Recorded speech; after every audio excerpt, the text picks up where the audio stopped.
આજે તો આપણે ગયા હતા કરિયાણાની દુકાને। તો હેલો મિત્રો, જય માતાજી, સ્વાગત છે તમારું આરકે લોક જીજે ત્રિમન। આપણે સવારમાં ઉઠીને કમ્પ્લીટ તૈયાર થઈ ગયા હતા ને પછી તો આપણે આવી ગયા હતા રેકડીએ ને આપણી રેકડી જો કમ્પ્લીટ ગોઠવાઈ ગઈ છે ને પછી આપણે જવાનું હતું શાકભાજી વેચવા।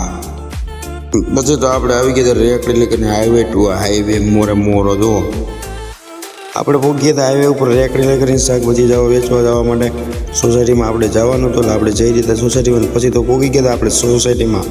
તો જોઈ શકો છો આપણે પહોંચી ગયા સોસાયટીમાં। પછી તો શાકભાજી બપોર થઈ ગયા હતા એટલું વધ્યું હતું। પછી તો બસ ચાલીને જડીપ ઉપર આપણે શાકભાજી શકેલી લીધો રેકડી ભાઈ રાણાની રેકડી। હવે તો હકે લગીને પછી તો રાણાની રેકડી ઉપડી રોડ ઉપર હાઈવે ટુ હાઈવે મોરો જવાનું છે સીધું ઘરે। એટલે આપણી રેકડી આગળ લઈ ગઈ જાય રહ્યા ઘરે ને પછી તો પોગી ગયા હતા આપણે ઘરે। અને અશ્વિનભાઈને આપણા ઘરવાળી બે ઉતારતા હતા રેકડી, તો જોઈ શકો છો તમે। પછી તો આપણે બે ગયા વેપાર ગણવા।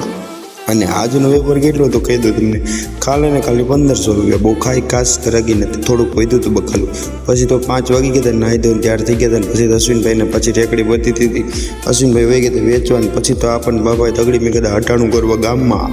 તો આપણે આપણું બુલેટ લઈને નીકળી ગયા હતા રટાણું કરવા માટે ગામમાં। અને પછી પહોંચી ગયા કરિયાણાની દુકાને તેલ ને એવું લેવા। તો આપણે પછી તો લઈ લીધું હતું તેલ ને એવું, ના જો ગામનો વ્યૂ છે આપણા।